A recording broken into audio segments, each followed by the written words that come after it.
Hi மக்களே! நம்ம சேனலை ஃபஸ்ட் டைம் பார்க்குறீங்கன்னா, சப்ஸ்கிரைப் பண்ணிட்டு பாருங்கங்க. பெல் ஐக்கானை கிளிக் பண்ணுங்க. அதில ஆல்னு கொடுத்தா மட்டும் தான் நம்ம போடுற வீடியோ எல்லாமே உங்களுக்கு நோட்டிஃபிகேஷனாக வருங்க. இன்றைக்கி பார்த்தீங்கன்னா, கொஞ்ச நேரம் வெளியே நிற்கலான்னு சொல்லி அம்மா, தம்பி எல்லாருமே வெளியே நின்றுக்கிட்டு இருந்தோங்க. கொஞ்ச நேரம் பேசிக்கிட்டு இருந்தோம். அப்போ தாங்க இந்த வீடியோ நான் எடுத்தேன். என்னென்னு பார்த்தீங்கன்னா, ஃபுல் மிஸ்ட் இருந்துச்சுங்க.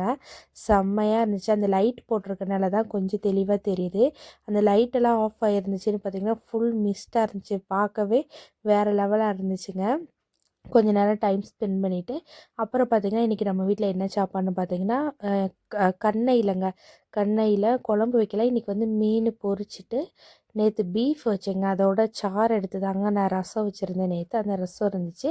சாம்பார் வச்சேங்க. நம்ம வீட்டில் எப்போ மீன் பொரிச்சாலும் கண்டிப்பாக சாம்பார் வைக்கணுங்க. அப்படின்னா தான் பிள்ளைங்களும் சரி அஜுவும் நல்லா சாப்பிடுவாங்கங்க. பாப்பா எப்படியும் அழகாக முள்ளை எடுத்து சூப்பராக சாப்பிடுங்க. அதுவும் கையிலேயே அந்த பால் டப்பாவையும் வச்சுக்கிருங்க. இந்த வீடியோ உங்களுக்கு பிடிச்சிச்சுன்னா லைக் அண்ட் ஷேர் பண்ணுங்கள்.